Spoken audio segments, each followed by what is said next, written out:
Now, I'm sure that almost every single one of you in this room is aware of my love for films. So aware that you're probably sick of hearing about them. That's why I'm here to give you a break.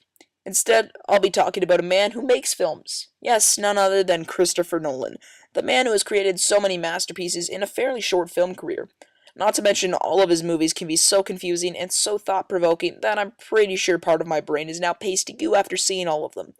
Well, without further ado, I give you the life and films of Christopher Nolan.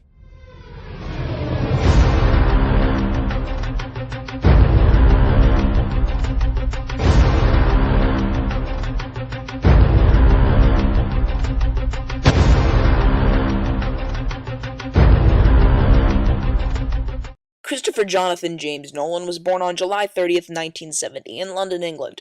When he was very young, he and his family moved to Chicago. Like many directors, he began his start with film at a very early age. At age 7, Nolan was using his dad's Super 8 camera to make movies. They were a little less complex than his current ones, to say the least.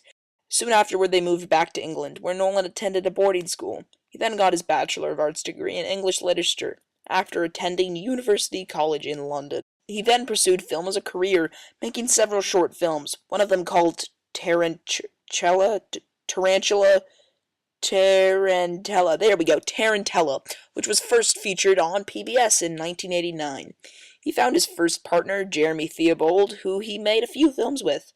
The first was a short called Larceny, but I have no clue what it's about or how I can watch it. Honestly, it doesn't seem like anyone does. The second was another short called Doodlebug, in which a man chases some small creature around an apartment in an attempt to kill it. And let me tell you, only Christopher Nolan could pull off making that confusing and somehow mind-bending. His first feature film was Following, in which his friend Jeremy once again starred in.